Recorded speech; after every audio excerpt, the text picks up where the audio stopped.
we are at the end, we are entering the post-industrial age. And the nature of work is fundamentally becoming undefined. And it will be undefined for a while. So our big customers today are saying, we don't know exactly what works. And I say to them, right. And you won't figure that out in the next month. So let's recognize that over the next 3 or 4 years, everything's going to change, and you're going to figure out a new way to employ people, a new way to engage people in the efforts of work. You're going to develop a new level of trust, all kinds of new agreements with not just your existing generation, but the new generation coming in, which is really, really buying into some different concepts. So I think if you're going to do that, you do need to have agility.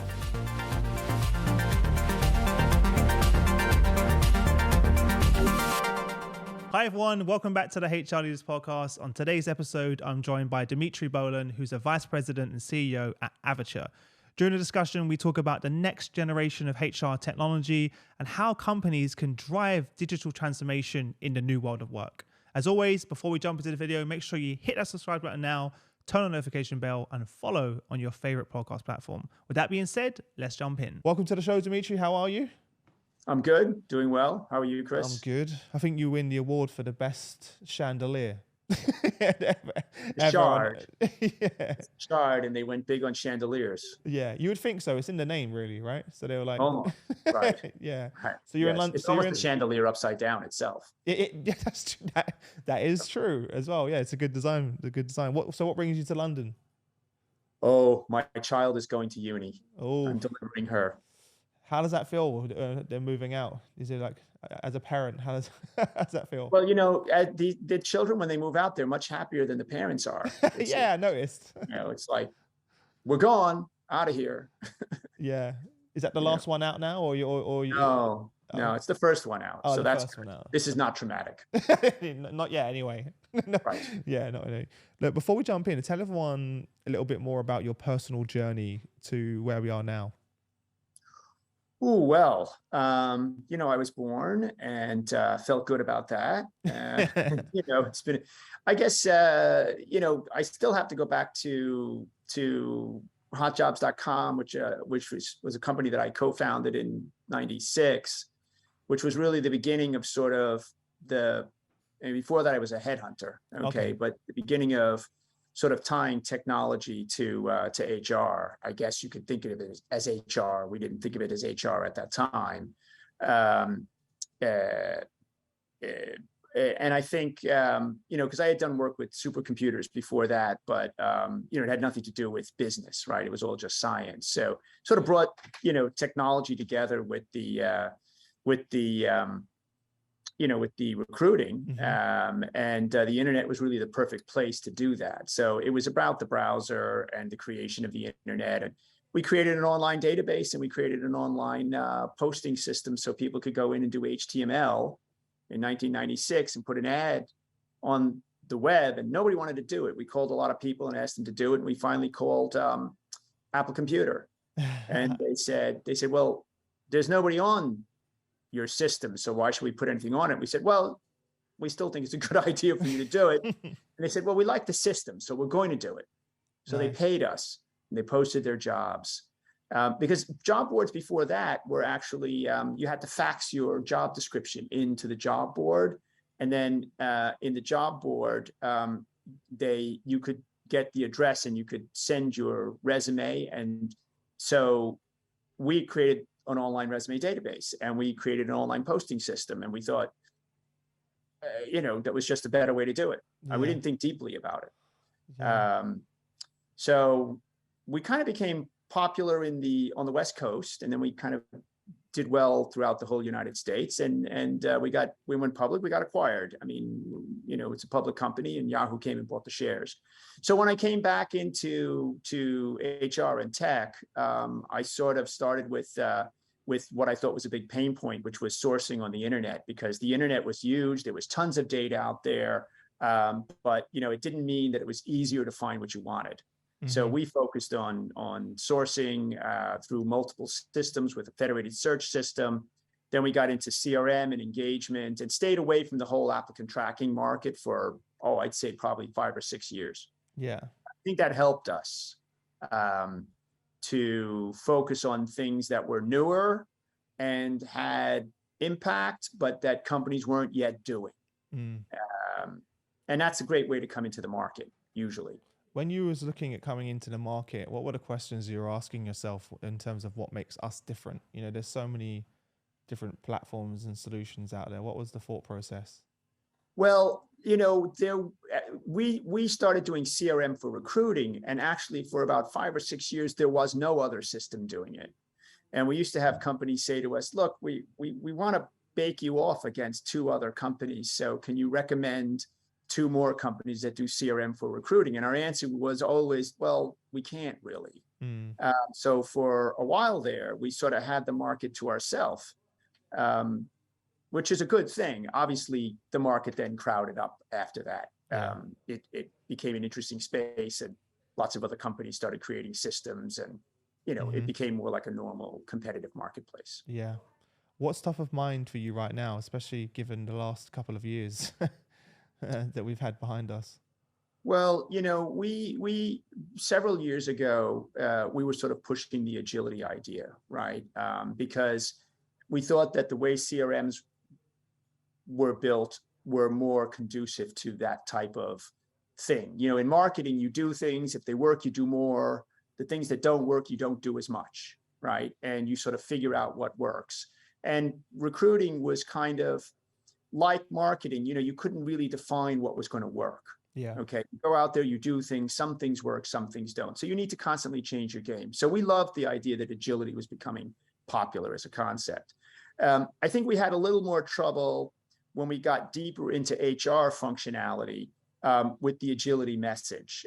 They liked the buzzword, but a lot of their tech was really not agile at all. So I think the big thing that happened in the last couple of years was that we realized that agility really is the essential thing that you need. We are at the end, we are entering the post-industrial age. And the nature of work is fundamentally becoming undefined, and it will be undefined for a while. So our big customers today are saying, we don't know exactly what works. And I say to them, right. And you won't figure that out in the next month. So let's recognize that over the next 3 or 4 years, everything's going to change, and you're going to figure out a new way to employ people, a new way to engage people in the efforts of work. You're going to develop a new level of trust, all kinds of new agreements with not just your existing generation, but the new generation coming in, which is really, really buying into some different concepts. So I think if you're going to do that, you do need to have agility. Yeah. It's quite refreshing, your response there, because there's so many companies who claim to have all the answers to their clients. I think so. But our customers are very big companies, and they know when you talk at the top level, they know they don't have the answers. I think they know that, and I think this is important at the C level, because the relationship between HR and the other executives, the HR executives and the non-HR executives, is also really changing. I've seen that now with the people that I talk to. And 10 years ago, your CFO, your CEO, they could look at the CHRO and say, keep everything steady state. That's your job. We're going to think about something new to do, but you guys keep the world, keep us out of trouble. Okay. That's not the relationship now. Yeah. It's just a fundamentally different relationship. Definitely. Something I'd love you to touch on for the audience, you mentioned it in our last call, was this distinction and the mistake that companies are making between HR transformation versus digital transformation. I felt that was quite fascinating. If you could elaborate on that. Yeah. So, I don't want to go back to ERP took off in the 1980s, and it was the idea that you could lock down the business and make it super efficient using technology, and technology was an efficiency tool at that time, right? And so organizations built up a lot of on-prem. It was pre-internet, so everything was on-prem. So on your premises, you built up a huge tech stack. You locked in the software, and you tried to make everybody use it. So that you could get a little 2% more efficiency to become competitive. Okay, it was a great model. It worked for 25 years, 30 years. Okay, the model broke down with the internet. The internet broke the model. Okay, so I think the first thing that the tech community started doing was they were saying, well, we need to do a digital transformation, and they defined that digital transformation, a lot of it around moving to the cloud. Yeah, which is great. You go from this system that had hidden costs, and you have a huge number of threat vectors, and you have to evolve this technology. And there's a lot of challenges in running that organization, and it's running up a big bill. And that was fine to spend a lot of money on technology when technology was doing exactly what you wanted it to do. It was defending you. It was making a little bit more, everything more efficient. But when it showed up being not fit for purpose, when the internet came along, and the response rate that companies had to changing the way they did technology, to change the way the business worked, was really slow. Okay, they realized they needed to do this digital transformation. And what it came out is let's move our systems to the cloud. Let's get rid of the hidden costs. Let's pass some of this work off to third parties that are going to spend more time fine-tuning certain things. And the IT organization will focus on risk management and enterprise architecture and helping the customer understand their internal customers understand the data and vetting the vendors that run the systems. Okay, great. That's your digital transformation. I talk to a lot of CHROs, and sometimes they say, well, I'm locked in this big, transformation. It's an HR transformation because we're moving to the cloud. And I say, well, wait a minute. That's not an HR transformation. That's a digital transformation. That's an IT transformation. Okay. The HR transformation is changing the way you present work to your employees, changing the way employees move through their employment life cycle, changing the way you get employees engaged in the things that you want them to be engaged in. That's an HR transformation. And it has a technical component to it. Okay. But it's not moving to the cloud. Mm. Can you do both at the same time? Should you do both at the same time? All of my customers are doing both at the same time. Mm. And that's fine, but I don't think you want to confuse the two. Yeah. There's overlap between them. What's the repercussions of doing that? What's the downside? I think if you think the HR transformation is going to be managed by the IT organization, you're just out of luck. I was at a conference, and I was speaking, and it was an HR audience, and I asked the audience, I said, how many of your CIOs came to this event? Okay. And the answer was zero. Yeah, exactly. Zero. Okay. So, as we talk about what you need to do in HR, you need to recognize that, yes, you can bring some of your HR IT team with you, but you can't get your HR strategy from your IT organization.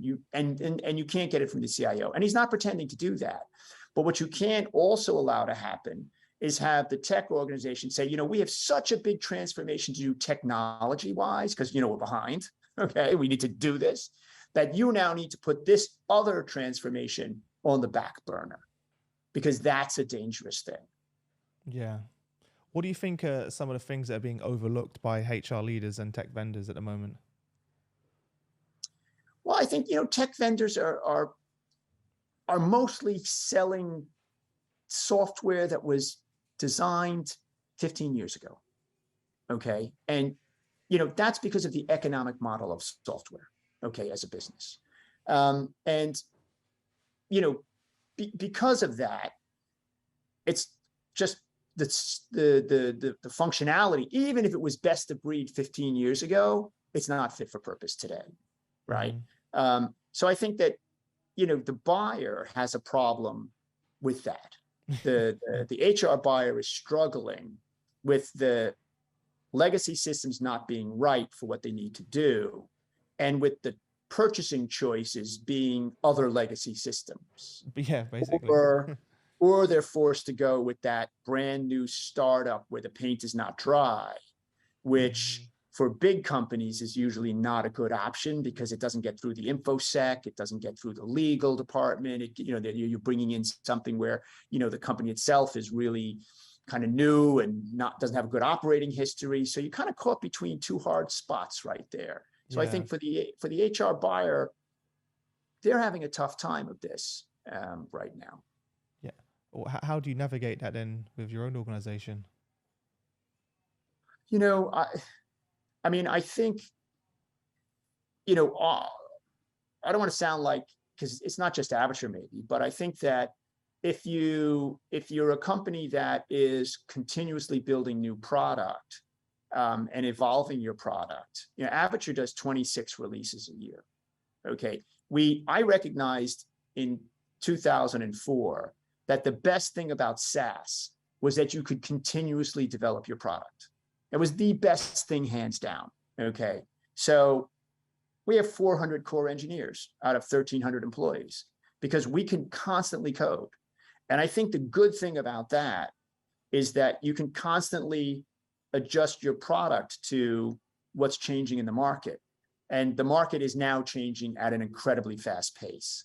So I think I'm feeling good about our position. We build a product that's designed to be flexible, so you can change it a lot, and we enhance it constantly. Elaborate on that a little bit, that the way you designed it to be flexible, because I thought that also was quite unique. When I speak to your customers and your colleagues, that's something they point out, but I think maybe goes overlooked. Yeah. So, when we're in a sales process, the IT organization often comes into the process and says, well, you're validating this vendor. We need to validate the vendor. Send us the data model. And, we say, there is no data model. They say, what do you mean there's no data model? I said, there's no data model until you start implementing the system. Okay. You create your data model when you start designing the system. And then they say, well, what are your, let me see your APIs. And we say, well, you haven't configured the system, so you haven't created any yet. So you create your data model first, and then you create the doorways that go in and out to that thing. You can't create the doorway to something that you haven't created yet. Yeah. And it's the same thing with the workflows. Now, people are more used to having some configurability in workflows, but the truth of the matter is there's an infinite amount of configurability that you can put in workflows. And we've been building our workflow engine for the last 15 years, and we still have a roadmap that goes out 3 or 4 or 5 years because processes are complex. And so, for us, it's like a giant Lego set, that you Why can. Why did you do that? What are the benefits of that? The benefits of that is that, well, for our customers are huge companies and they're global companies. So the whole idea that you could do just any global company, the idea that they can do everything the same everywhere is just not true. You know what I mean? You got an operation in China, you got operations in Germany, you got operations in the US, you got California law coming in and changing the way you do business in the US. You've got, the European Union now looking at artificial intelligence and deciding how much of that can be done. You have the new New York law about AI not making decisions. You have, if you're a bank, you have global compliance issues and regulatory authorities all over the world. It's endless, right? There's an endless amount of complexity out there. And I think one thing you learn if you do science is, and we're going to jump to science, but you can't artificially reduce complexity. You create new issues. The best thing to do is model the way you need to operate. Because what you think of as complex, you go to your German manager, they don't think it's complex. They're like, no, that's the way we work in Germany. That's it. You know what I mean? And when you go to somebody in the United States, you say, how do you work? And say, this is how we work. You say, okay, if you stand above all of that, you might have a tendency to think, oh, that's very complex, but it's on the ground, it's not. And the system needs to be able to accommodate everybody in every place. And that's how you get away from system workarounds, things that go outside the system because, well, we don't use the system to do that. We're on Excel. because, Because of, they bought this system in another part of the world. They bought some design idea that was created by some software company 10 years before that. And, we don't do business like that. So I'm over here on my Excel spreadsheet running my business. And then you say, well, okay, but what about the privacy issues on that? And you're like, that's a problem. Because that's what happens, right? They kind of buy these off the shelf products, right? That are kind of supposedly plug and play, but they end up spending years customizing it. Whereas you could do that in the beginning whereas your own software, you may spend more time up front configuring it, but it's configured in the right way for your organization. Yeah, absolutely. And quite frankly, if it's easy to configure, it's no big deal if you change the configuration. Remember that when you bought SAP, you had to get it almost right the first time because you'd spend $30 million and you'd go live on this thing, and no manager wanted to go and say, hey, wait a minute, I left something out. Yeah. Like, what? It's the stress. That's like, hang this person, they left something out. If the system is easily configurable from the UI, you have a meeting, you open up the sandbox, you come up with a new configuration that you like, and you migrate it to production. And if you can do all of that in a couple of weeks with, a series of meetings and, essentially almost no cost, you are a digital business. And that's what the internet companies were doing. That's what I was doing in my internet company. We had a meeting, and 2 weeks later, the site was different. Nobody's hitting this button over here. Good. On Monday, it's over there. or it's gone, or it's gone. You don't need it. Yeah. Or it's gone. Yeah. That was the internet experience. Yeah. And the most fit corporations of the future are going to have that experience, that the way they do business, is instantaneously or near instantaneously enabled on their technology. And if that's working well, then the HR organization cannot focus on the issues around that, and they can focus on getting the employee company relationship right. And thinking about the things that are going to reshape the way people engage and work inside the organization. I always say to my team, our job is to make sure that our customers can almost get to the point where they feel like our system is invisible. Yeah. It should just work in the background, right? It should just work in the background. And they should be able to come in the morning and say, we did this thing this way. It's no longer viable. We need to do it another way. I remember going into a big implementation with a big consulting company that was kind of running the project.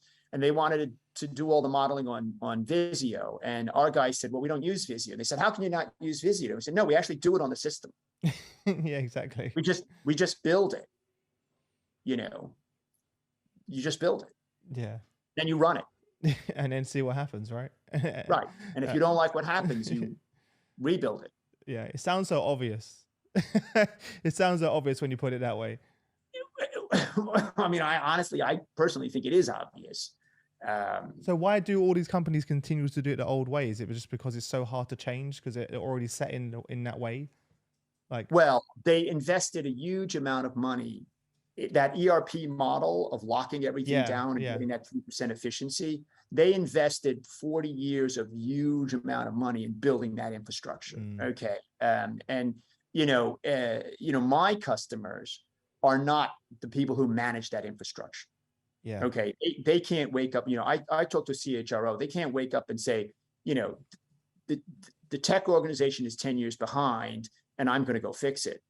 It's not an option for them. No. Now, it's just not.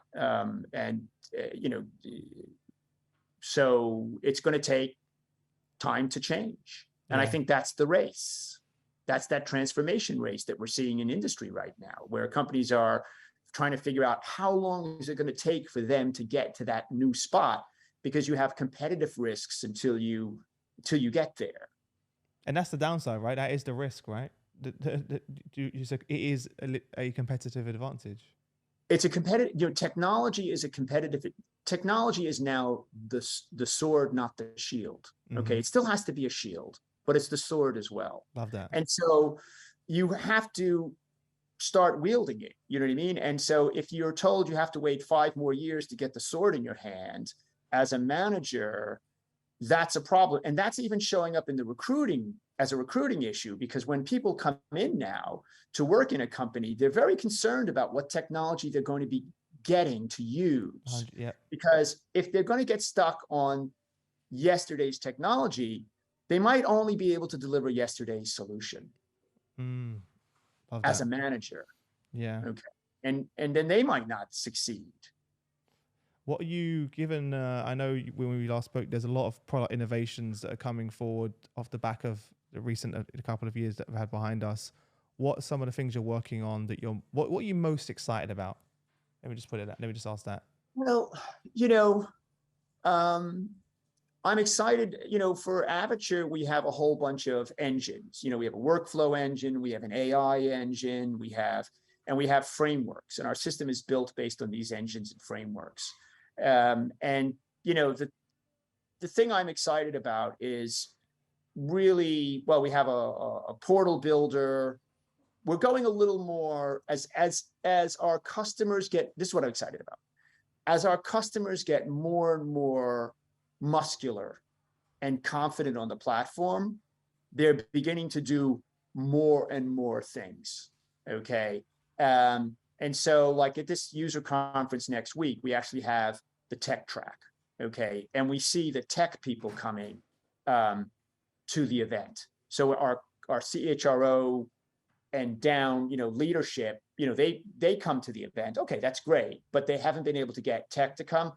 Now we're getting tech to come. Nice. And the tech and it's great because they're getting under the hood and understanding the frameworks and beginning to recognize what they can do with our platform. They say, so wait a minute, you mean I can build any portal and put any workflow in any portal? Yeah. And we're like, yeah, that's what you can do. And they're starting to recognize the opportunity there to get back to creating systems, because some of our big IT customers had gone all to buying software where they lost control over the design. Okay. They're at the mercy of the 30, vendor. 40 years ago, they actually built things. Then they went to software where they couldn't build anything themselves except the integration points. Okay. And now they're realizing that if you have the right platform, you can actually start to create things that will work. Okay. And I think I'm excited about that. They're excited about that. So I'm excited about it. Yeah. What's the one thing that you've learned from them recently that in terms of the way they configure and use it? Because I'm sure it must be really interesting to see how different companies utilize the platform. It is. What was your and we have learning? Some companies that have really surprised me. Some of those companies are companies that didn't buy other software. They built their own for many years. And they moved to Avature because the cost of building their own was just, too much. I mean, they actually spent a lot of money on it. They have a lot of money. They're big companies, and they are really putting a lot of tech resources and analysts, into the program. And I think, what I'm learning from them is that they need a certain this. Digital and HR transformations are so important that my customers don't want to be disassociated from the mechanisms that define their success. Okay. They want to be able to lift up the hood and twist a gear. Okay. Because it's really important. And they may not want to do that every day. Okay. But they don't want to be a passenger. They don't want to be a passenger. They don't want to be a pure passenger. Yeah. Okay. They want a seat in the cockpit. Yeah. Okay. Because it's like an important mission. Okay. And so what we're working on is how to design that so they can be really well informed, so that they can do the things they want to do and give the things they don't want to do to us or even to somebody else. Yeah. Okay. But have the guardrails in place, because we're talking about big production systems. Yeah. When you think about from zoom out from this sky level view, what would you say is your overall, what is the purpose behind what you do? I think everybody that's doing these things have slightly different purposes, right? Obviously my customer has a purpose, my employee has a purpose, I have a purpose. I think partly we're trying to prove that technology can be. I say to my HR customers, I say, you kind of have to be technologists yourself too. Yeah. Okay. So I'm trying to prove that you can be a technologist and be something else at the same time. Okay. And I give an example. I say a lot of people are afraid of technology. They think, well, I don't understand what's inside that box. Okay. And I say to them, there's boxes and there's boxes and there's boxes. And you're just sitting in one of those boxes, one of those layers. Okay. But if you're a technologist, okay, and you're an applications programmer and you're a great applications programmer, you're not a DBA. You know something about it, but you don't know what the DBA knows. Okay. And the person who works on the firmware knows something that the application guy doesn't know. Everybody has an area that they can know about technology, and then a whole bunch of areas where they don't know about technology. Yeah. Okay. And sometimes people that don't come up in the technology world think that technology person knows everything in technology, and they don't. So you just have to know the part of technology that you need to know to be a technologist. Yeah. The DBA has to really understand how the database engine works. Okay. But they don't have to understand how the C compiler works. And so what is it that you, as a business person that is going to use technology for the rest of your career, needs to know about technology? And I always say one day I'm going to run a CHRO 2-day event where all I do is bring them in there and we debate and discuss and explore just how much technology you need to know. Let's make that happen. I'll do that with you. Okay. I'll do that with you. Let's do that. Okay. Because once you understand that, you just yeah. Oh, I can't get pushed around. I understand I need to know. There's always somebody that knows more. That's not important. That's okay. Yeah. Okay? About something. Okay. So I'm kind of trying to do that. And I don't know that and proving that technology can be reduced to fundamental building blocks that then if you know how to use them, you can do lots of different things. Okay. Yeah. And I think that's the new state of technology. I think that's where it's going. And that's also exciting as well. Like as an entrepreneur, when we started this company, I was amazed when we first started looking at building our apps and building our website that everything was building blocks. I was like, oh, I don't even know how to code. Now we've just built our own website. We're launching our own OTT app, which is kind of like a Netflix. I thought I'd have to spend hundreds of thousands of pounds on it, but I was like, oh, there's building blocks that I can bring this together, and it's amazing. Chris, pop music is building blocks, but guess what? So is Bach. Yeah. Building blocks are how innovation. So I talk to my customer about innovation, and I say innovation is a layer cake, and you need to know where you are applying your innovation. You're not going to innovate at this layer down here. Somebody else is. You're going to innovate at a certain layer, and you have to define what that layer is for yourself, where you're going to innovate. And once you get comfortable with that layer and the boundaries between that layer and the other layers, you get comfortable with your building blocks. Everybody uses building blocks. Even a person who's building an OpenStack framework is using building blocks. AWS is a collection of building blocks. You know what I mean? In the cloud, it's all building blocks. Even my random comment, but even my daughter just started her doing a coding course, and she does it using building blocks. And she doesn't even realize she's coding. She just puts the building blocks together, and behind each block is the code. And she just visualizes it through the building blocks, and it makes sense to do that. Last question. It's a compiler doing garbage collection. Yeah.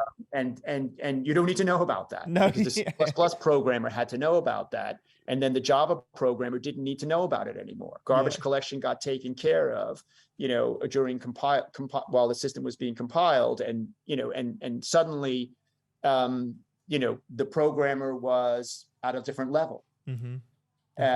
And that's still, it's just a different technologist. Yeah. So your children are just becoming like my children. They're just becoming more comfortable in the zone that they're in.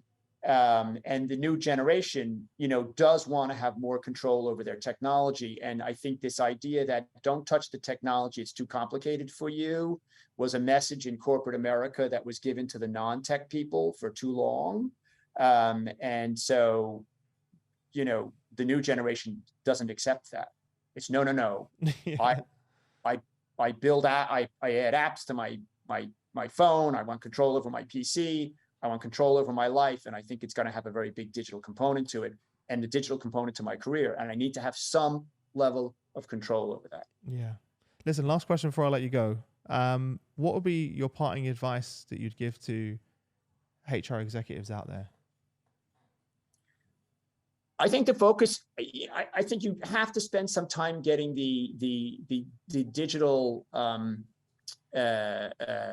your digital understanding at a place where you can, use it as a tool. You must get to where the technology is the tool that you use to sort out, this next 10 years of relationship between employee and employer. And I think it's, the other thing I would say to them, it's a great time to be in HR. Yeah, it really is. All the old ideas are being shattered. Yeah. Right. So it's a time for the whiteboard. It's time to be creative in HR. And, HR is really right at the C-suite table right now saying, how do we take this company into the future? So it's a great thing. Don't be afraid of technology. Figure out how to be creative and get things implemented that are, closer to the right answer over time. Mm-hmm. Right. And that it becomes an experiment, it's an experimental process to find out what's going to work. It's a great time to be doing that. Don't be afraid of technology. You're so right. It's like, yes, it's a tough time to be in HR, but there's definitely the most exciting time. In many ways, businesses are now coming to HR saying, what do we do? It's kind of flipped completely on its head, the other way around. And I think one of the other fears, which you kind of just mentioned, is there is this no such thing as we just get it right the first time. There's got to be this agile experimentation process, failing forward. And that's how you can't be afraid to make mistakes. As well, that is the way that you need to work. Absolutely. You see it probably in your own business. You started with one idea. I've pivoted a million times. Yeah, it doesn't work. Well, listen, thanks for coming on. Last thing, where can people reach you? If you want people to reach out to you personally, say hi, say hello. Well, so I'm on LinkedIn, of course, but also I'm, Dimitri at avature.net. Great. And that's a really good way to reach me. Amazing. Well, thanks for coming on the show. For everyone listening, those links will be below. So connect with Dimitri on LinkedIn. His email will also be in the description wherever you are. Apart from that, enjoy the rest of your day and we'll see you again soon. Thanks a lot, Dimitri. Enjoy the rest of your trip in London and I'll see you again soon. Chris, it was a pleasure talking to you. Take care. Bye.